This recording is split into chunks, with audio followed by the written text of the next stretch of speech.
done eating it. Oh, God. Get your bush. I got up early this morning as well. I could have put on some makeup. Get your bush. I'm going to actually ask people whether they give a shit if you put makeup on. There's your bush. It's like my mum says, I don't want to turn the television on or any screen on and see somebody that looks like me. I want people to look nice. That's what my mum says. Right. So I always think that. I think people want people to look nice. I don't hate you with makeup. I mean, it depends on the makeup. I sometimes like you just looking natural. I just don't think you need to go to the great lengths you go to. What great lengths? 10 minutes sticking something, slapping something. No. What you're talking about is the difference between TV makeup. I always put natural makeup on at home. Yeah, I mean, sometimes I like your eyes when you. I love when Simone does your eyes. Yeah, but does Simone have your eyes in her bag? Yeah, I was after I've been made up because it's constant. When you go high, I go low. It's constant. If I go low, you go high. If I see a clip of it, all I've got is under my chin. I don't have that problem. Weird. Where are you going now? I don't know. So Nadia's gone for a it's not actually a key, is it? A key? It's a fill. Look, it's broken from excessive vlogging. This pinged off. It'd be nice if my hair was dry. Yeah, I mean, I suppose you get to a certain age. My worry is that men become dusty. I don't like dusty men. They do become dusty because they don't listen to their wives, which is, what do I say to you and what have I said to you for 22 years? There you go. So you will get dusty. You will be dusty. A little bit of grooming, teeny bit of grooming is a good thing. Slap a bit of moisturiser on, trim your eyebrows. It's worth it. Yeah. We have to do so much more. Yeah. And that's why women always look better than men. How's your bush? You're not supposed to watch my... I bet you gobble up my Nadia's unfiltered. I saw the comments underneath it. It was a very funny quote. No, I literally haven't watched it. The comments underneath are so funny. I only sped through it in case I got a quick glimpse of your tits. I would love a 70s bush. So would I. I love a bush. What, someone in their 70s? Well, soon you'll have a 70s bush in your 70s. I know. I've got what people pay to go and have done. Yeah. A landing strip. Bush. You've got a landing strip. I want a big bad bush. What lands on your landing strip? Right, okay, let's get started because we've got coffee moaning after this. No, I know, but you don't look like you're sat for a podcast. Well, this is the way I'm going to sit. Oh, I don't like this. It's like being in a locker room. It looks better here because usually this is what everyone's getting. It looks like we're in a locker room. No, it looks like you're about to do the half-time managerial chat with the team. The shot is good. I don't know. No. You look like Kevin Keegan. Look at my plants. Don't you look? They're getting a nice shot of that. Look, now because I've arranged the shot, they've got plants, they've got a beautiful painting. Check out this artist. She is... Pascal Wrench. Right, so good morning and hello. Good evening, whoever time you're listening or watching this indeed. Morning. If you do only listen to our podcast, check us out on our YouTube, the Sawalha-Adderleys, because you can see us there as well. One of our podcasts popped on in the car again the other day for me. I do like a podcast where the weave and the chit-chat and the rambling is natural. I think Michelle had left our sort of preamble on the actual audio one. And it was quite good. Bloody hate that. What? Can't stand it. What? It's like, get on with it when I'm listening to a Some podcast. people have said they prefer the preamble. But the thing is, I don't, and maybe this is what I should think about a bit more. I don't listen to conversations on podcasts. I've noticed that. I like to listen to, interviews, and I love political podcasts. I wouldn't listen to us in a million years. You might. I mean, I know you have your headphones in, but do you listen? What do you mean? Because you're always You're not about to slip into mansplaining. But when one's got headphones on and listen to podcasts, one must listen. Yeah, let's move. Do I or do I not come to you with information and things that I'm interested in that phase? And do you ever listen to me when I'm telling you no? Because you go like this. You go. Because you just can't wait to get away and just get back to what you're doing. Told me you told me that I did that, and I've stopped doing that. You never listen to me when I tell you about things. That is not true. Just in future, when you send me anything on WhatsApp, and you've started doing it, I love it. Just put a little line as to what it is about. No. This I hate receiving a link. Is what you do. I'm asking you a question about whether you listen to me when I'm telling you about something that's interested or excited me on a podcast. And you went, see, when you send me stuff on WhatsApp, what the hell has that got to do with what I asked hang you? on. Nothing. I'm going to mirror you. No. When, no. Sorry, I wasn't interrupted. When you hear me saying something. Yes, I do listen to you. Mark, that was so bad what you just did. That was Ixville. You had nothing to come back at me with. I was asking you about the podcast. I was imitating you. You went on to WhatsApps. No, I know. Cause when you send me a link on WhatsApp, it's no, really good that you changed how you said it. I was stepping from the irritation of usually having my headphones in, reading something and doing something else when you come Not in. True. When you walk into the kitchen and I tell you something that I don't ever say it to you when you've got your... All right, okay, let's move on. Fucking hell. What do you know? I think we should start again. Well, do what you like. Do what you like. You do what you like. Do what you Love and marriage, love and marriage. So, goes love together like a this is a bit content rich. This more content rich than I our realised. viewers and listeners decide on that. So what we might break this into 2 podcasts. I don't know. So this caught my eye. It's actually in the mail today, and it said, "This is the real reason so many middle-aged couples get divorced over the summer." And do they get divorced over the summer? And it goes on to say, "I won't go on holiday with my grumpy husband anymore, and 4 of my friends have solo trips planned too." Wow. So more and more women. Can I just pause for a second? So I got sent topics for a podcast this morning, and one of them was sleeping in separate rooms. The next one was not going on holiday together. Is there a hint here?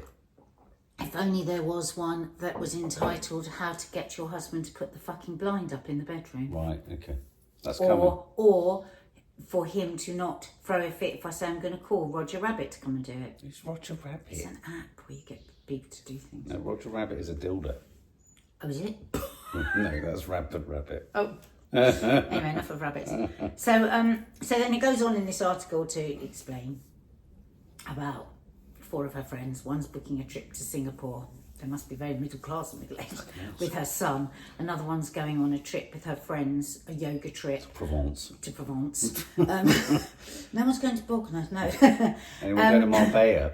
But then she goes on to tell a story of a woman, and actually it made me feel really sad. So this woman and her husband had gone off to Prague for the weekend, and the weather was terrible. Well, wasn't terrible, but wasn't good.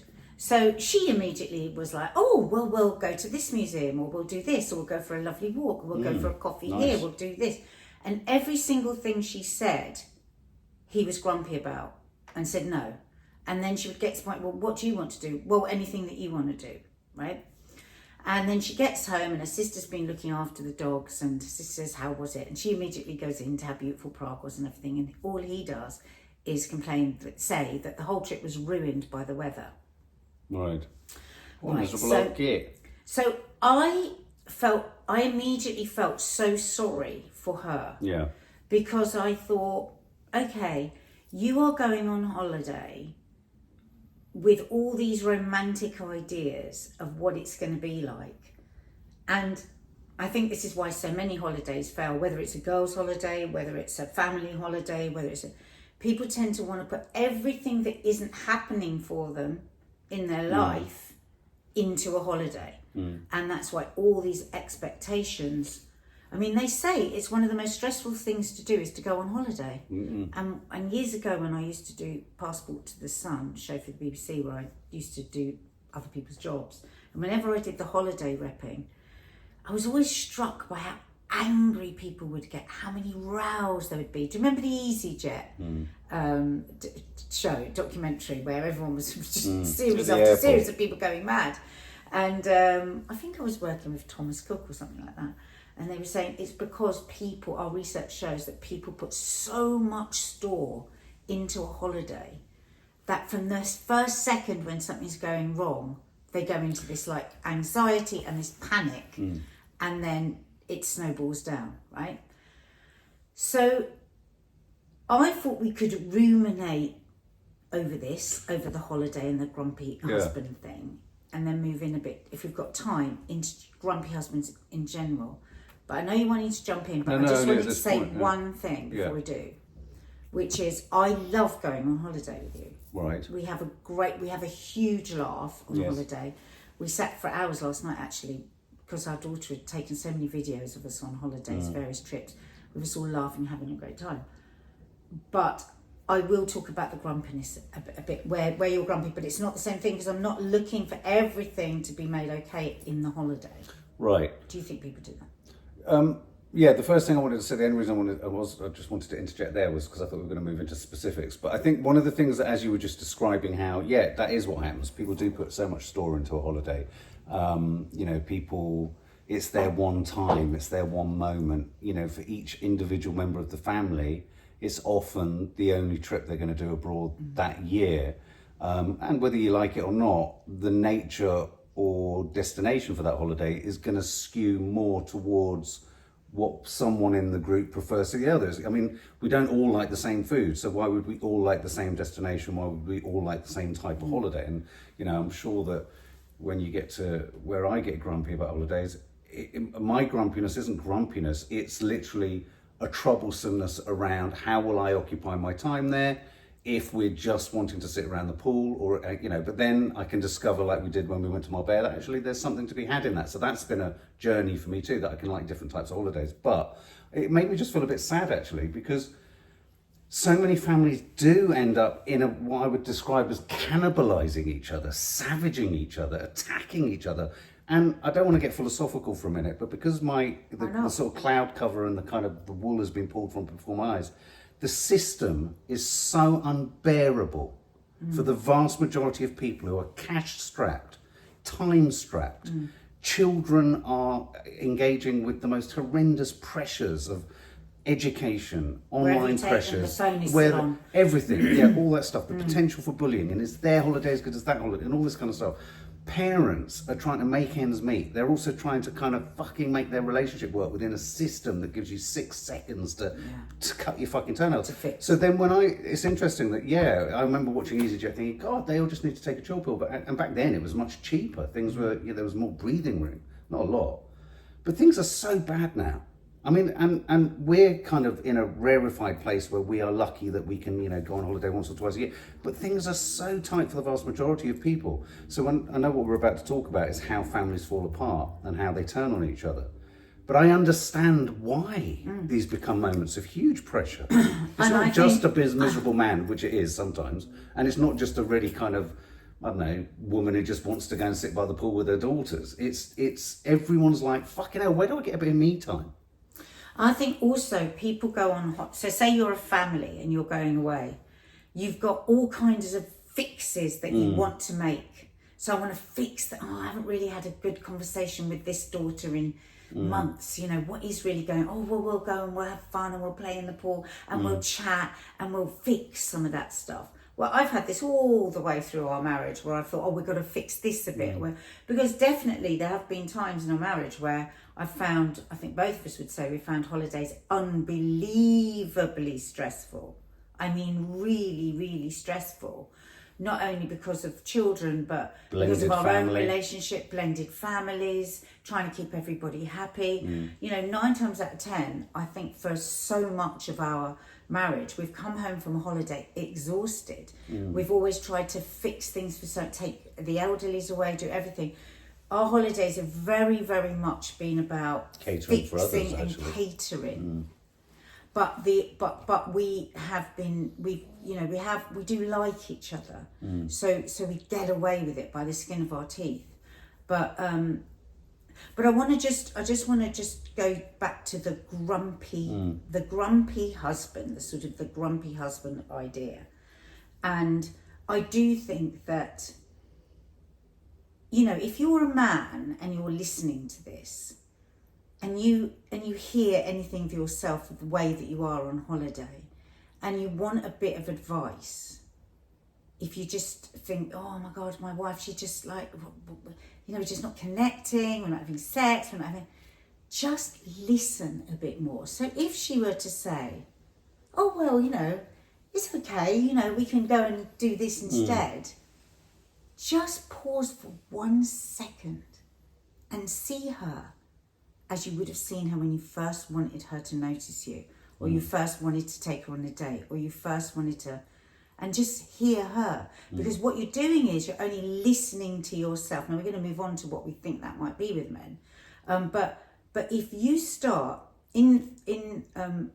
when Mark was in rehab, we as a family, when he came out, learned about being of service to somebody else. So it can really, really help when you're in your own misery or your own anxiety. If you think, oh, how could I serve this person, right? Not by going, oh, how can I serve this person? And I'm going to say I'll serve this person. I've done, how could I do something for this person? And it's amazing when you do it. So if you hear your wife go, oh, well, it's raining in Prague, but let's walk in the rain, have a coffee. Don't think, silly cow, what do you want to do, walk in the rain?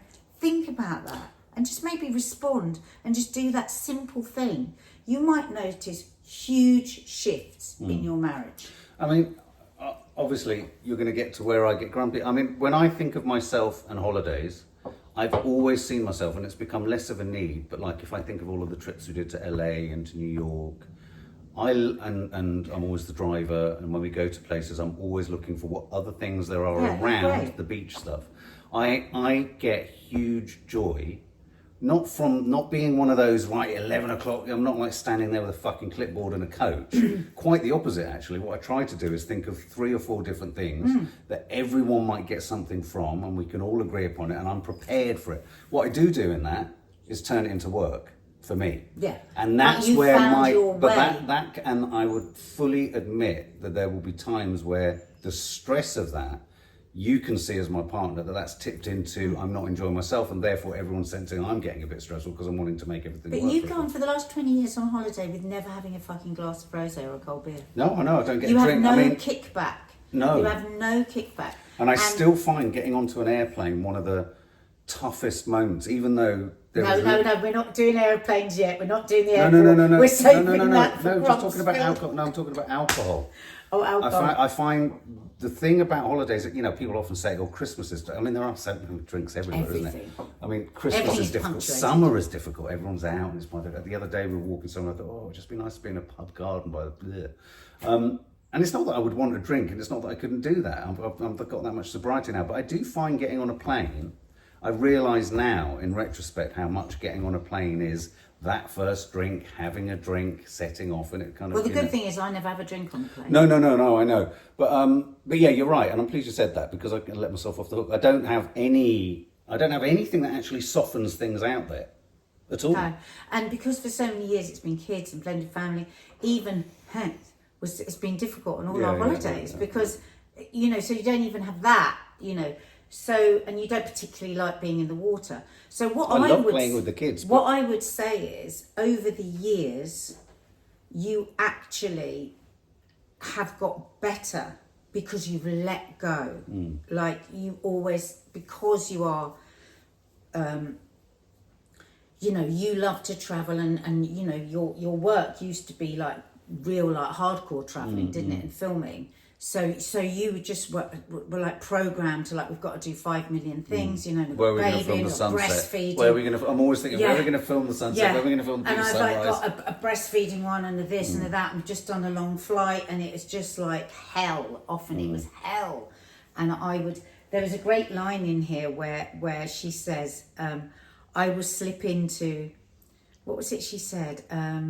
She didn't say mummying, but doing this sort of overexcited. So it's going to be great. It's going to be, you're excited and doing all this like high pressured, like, oh, we're all having fun, And I think everybody goes into a holiday, if you are a family, with something that they want from it. And I don't think that's a bad thing. I don't. I think it's easy to get into. But I think it goes back to what you were saying. It's this: the world is set up. We've only got this bloody 2 weeks to. And I was talking to the girls about it the other day. They were talking about their fears of flying and the flight situation. And it's great when you're young.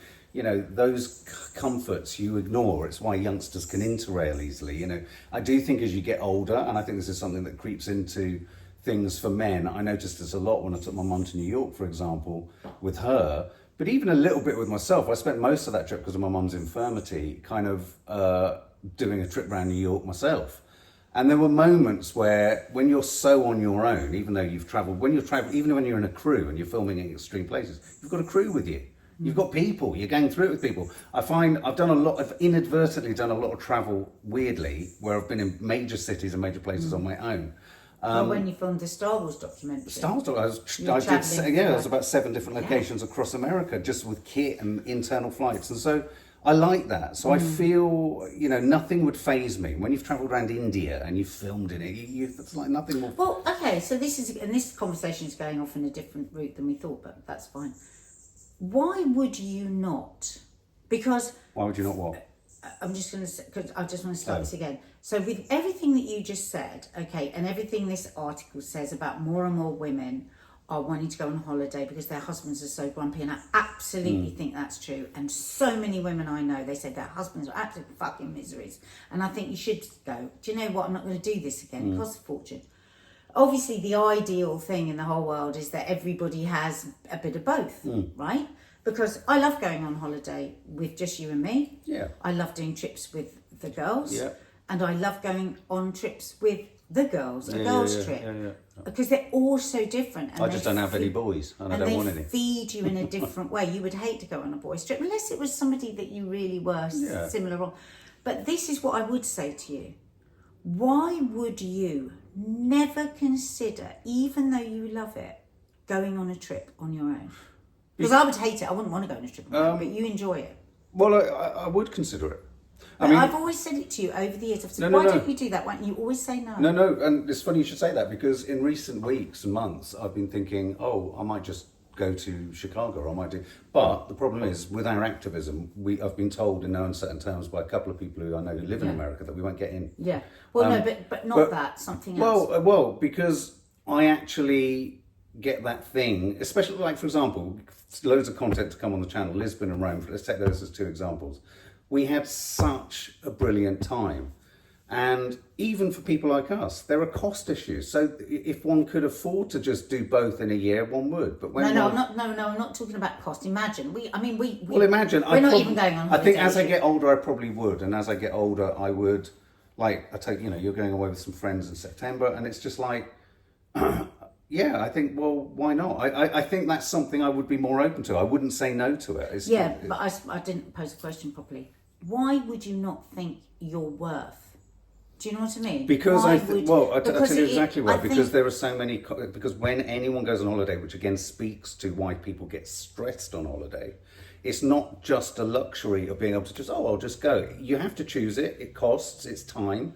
How much time am I willing to allow myself away from what needs to be done? How much am I willing to spend? That actually, if I was to spend the same, it means everyone could go on holiday for the same thing. I get huge guilt if I go abroad and I do something for myself. Not because I don't deserve it. I think I deserve it. I know I deserve it. But I would much rather the kids got a nice trip, or if this meant that is where I think you are wrong. Because I think that, and okay, this is all pie in the sky because we can't afford to do any of this, but I'm not really talking about the actuality of doing it. I'm talking about the guilt, because I love going away with the girls, but I always feel tremendous guilt. And I think I wouldn't feel so guilty if you didn't sometimes do some stuff. Because do you resent me doing it? No, not at all. Are you sure? Positive. I mean, so then why would you? Do you see why that's difficult for me to understand when you say that all those things that you think? I think the reason being that I know I would struggle with what you and your, say for example what you're going to do this September. You'll be eating, you'll be chatting, you'll be by the pool, and I can do all of that. That's fine, and I love the people you're going with, and I'd have fun with them. But actually, it sounds awful. I'll have a holiday in London. I'll have a break in London whilst you're away. I know I'll see some art. I'll go and see films without guilt. And this isn't a problem that Manadia puts on me. This is self-inflict. I feel guilt if I allow myself to enjoy anything. And that is so fucking unhealthy. Yeah, it's unhealthy, and I see that it puts a pressure on you. But I think rather than saying it puts a pressure on you, you'd rather feel better. I think I didn't say it put pressure on No, me. but you said, can you see how that makes me feel like if you were to go on holiday, it'd make me feel better about it? I think I do a good job of not making you feel bad about getting away. No, that's not what I'm saying. If that's how it came across, I didn't mean it. Oh, right. I mean that. Let's wipe all of that. I think it's okay for people to enjoy being on holiday together and also want, okay, let's say, have a break from all the responsibility. So say, oh, well, I'll have it while you're away, for example. Well, not really, because you've still got the dogs, you've still got the kids, you've still got that. And I think marriage, as we often say on this podcast, is very hard work. And that's not a negative thing, that's a good thing. All things that are good and great usually involve hard work. So they're hard work. You're always switched on. You're never just, you've always got to be like fairly nice enough, and you can't really be how you feel every day, can you? You've got to sort of fake it to make it sometimes through marriage. And as a parent, the amount of times I plaster a smile on my face for the kids when I don't really feel smiley, or the amount of times, you know what I mean? It's like, that's part of being a good partner, a good husband, a good wife, a good mother, all of that stuff. And to go away from all of that is actually good for a marriage. I think it's really good I always come back, if I've gone away for a few days, I start missing you all after a day.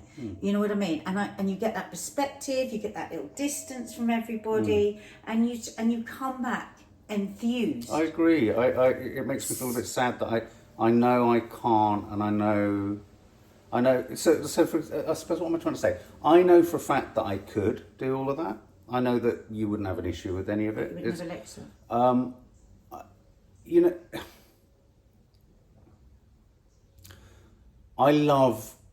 I would love nothing more. I mean, like last week's podcast was about how would you live your life if it's not about living How would you live your life I wouldn't if live you my died? life once we died. Yeah, well, if you died.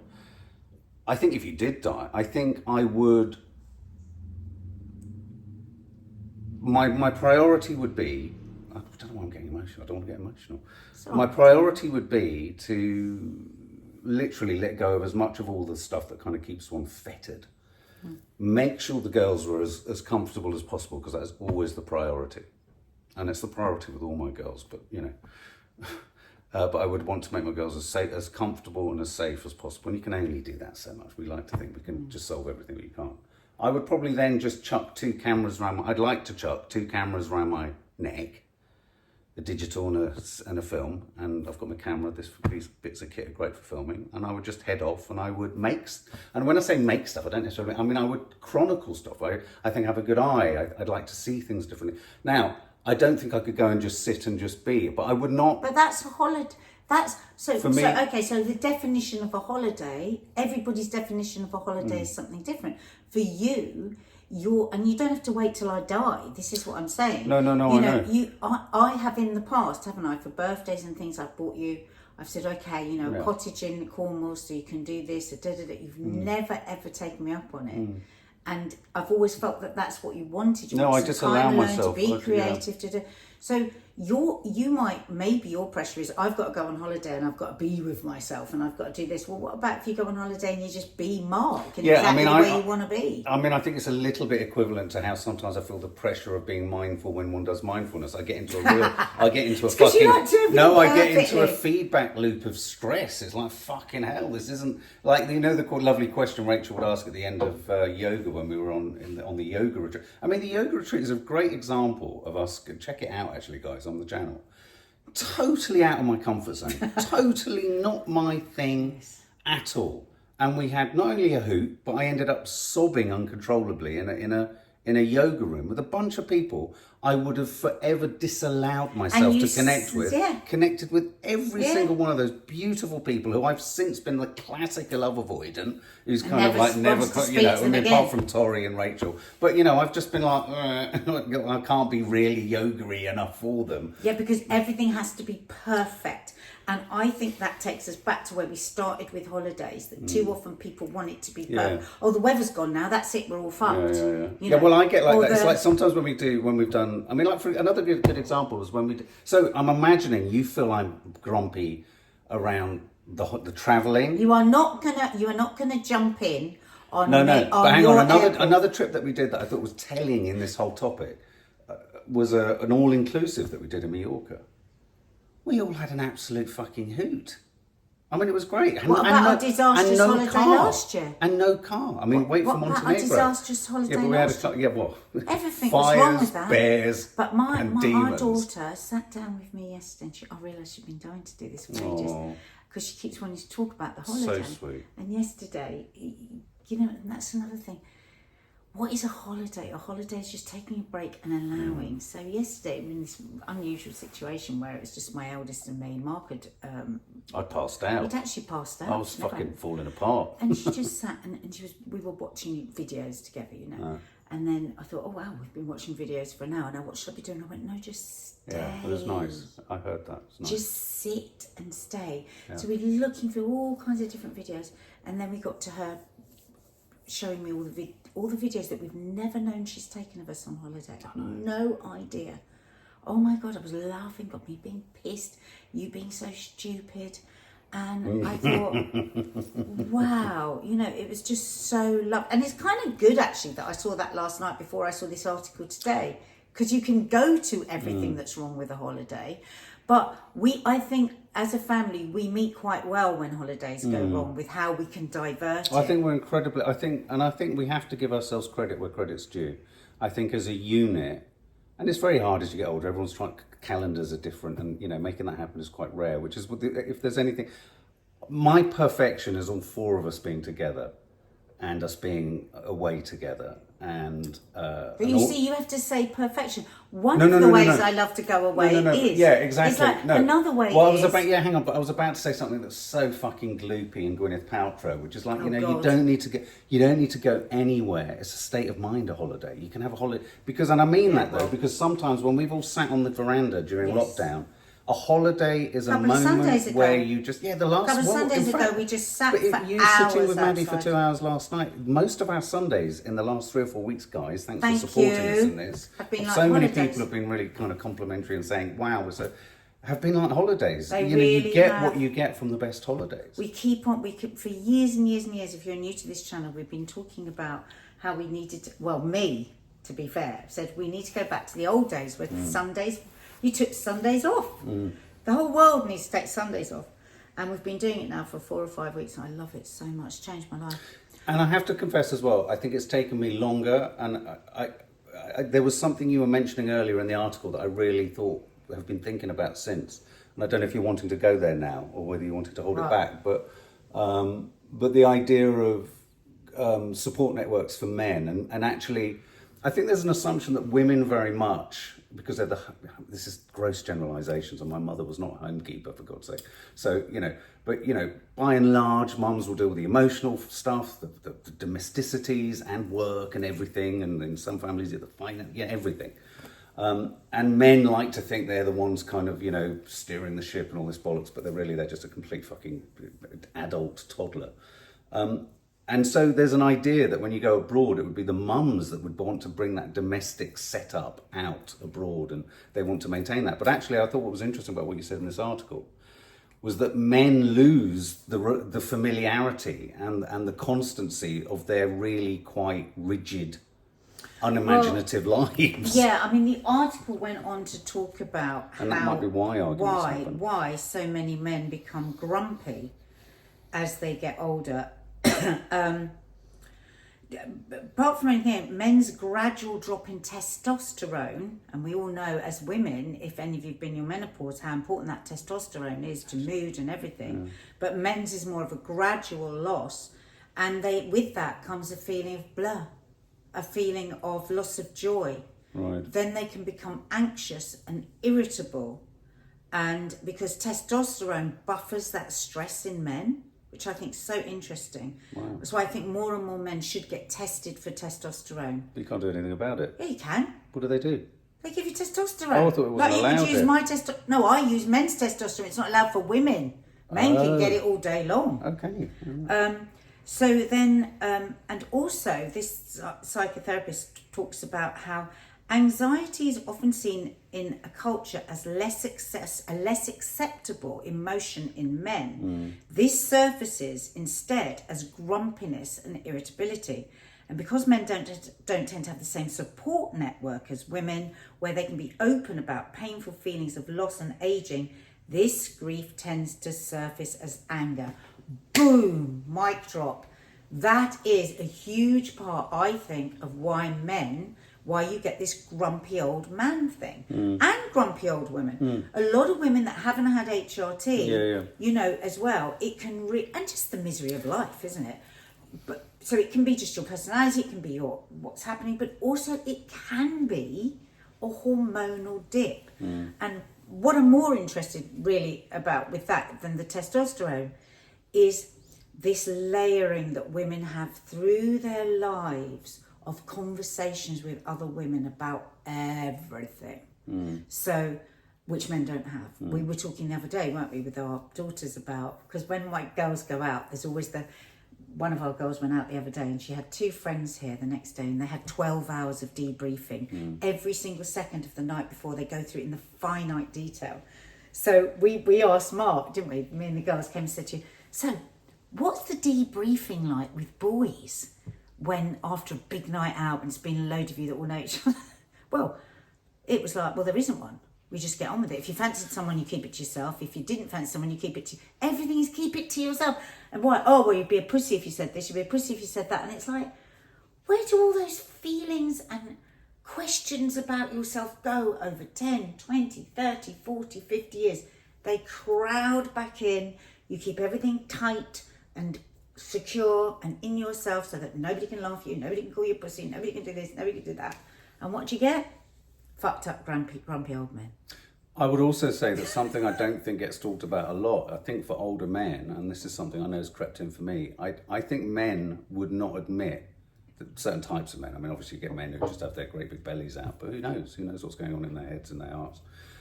I think for men, holidays when you're younger are usually, not always, but usually a bit more hedonistic. It's holiday romances, you drink lots, I did drug lots and all that.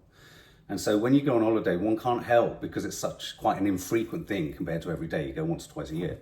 You're reminded of all other holidays. And so, we often say, don't we, the smell of ombre solaire, or the smell of this, or the feel of that, and you can feel a sort of, euphoric recall. And I think for men, there are as many different parts of that, which are quite depressing because the body isn't the same. You're not, you might not feel as seen for very valid reasons by your wife in the way that when you were with the boys when you were 17 and so there is a bit of heartache in there. There's a bit of heartbreak in there. And men societally wouldn't connect about that. They'll drink on it often. And then hold their family at arm's length and be moody. And I think for a lot of men, I mean, you have a very, good relationship where you talk a lot with the girls, but I think for many men... Remind me on that, just to finish this podcast, let me tell you about talking to girls. But sorry. I think for many men who are in the trap of life, where they haven't spent as much time with their kids and they've seen them grow up, and suddenly they've got 2 weeks where they're looking at their kids and noticing how much they've changed and how much distance there is. Yeah, I think it must be really hard. I mean, there's loads I don't know, but there's also loads I get to know, and the girls also know. I say it to them. I say, look, your mum, we don't talk about some things, but your mum will tell me about some. They know we talk about them in a nice, constructive. Anyway, but I just want to share a story. I picked up one of my daughters yesterday and picked them up. They got in the car, very quiet. There was a sort of bit of a sizzle of an atmosphere. Anyway, they got into the car with a bag. A kind of shopping bag, paper shopping bag that had been delivered. I said to her, what's that? You're right, it's a big bag that you're carrying. What's that, you've been shopping in New York or something? She went, I've got giant Wotsits, Doritos and chocolate. And there was sort of silence. We sat down and said, do you want some music on? She said, no. I said, could I have a giant Wotsit? And she went, you can have all of them. I was like, everything all right? She looked at me and she went, premenstrual. Total silence for the rest of the trip. Total silence. All you could hear in the car next was me eating the giant Wotsit. And I was thinking, I know this is... And I could see her going, she was getting irritated by the sound of the Wotsit. But in a few days when it's passed, They will laugh their heads off. I just want to know how much. No, because by the end of the trip, I was eating the what's-its like this. It was just priceless. Oh my God. And then she walked in looking like an absolute vision. Oh my God. Okay. But yeah, I don't know if we hit what we were going to be talking about today. It was quite interesting. I fancy a shag on a beach now. Ombre solaire. Put some on. We can have a holiday on the veranda. The dogs will come round, start barking, don't know. Tough, Anyway, incontinent. guys, please hit the like button if you've liked what we've said. Hit the subscribe button. Tell all your friends. We love you. Bye.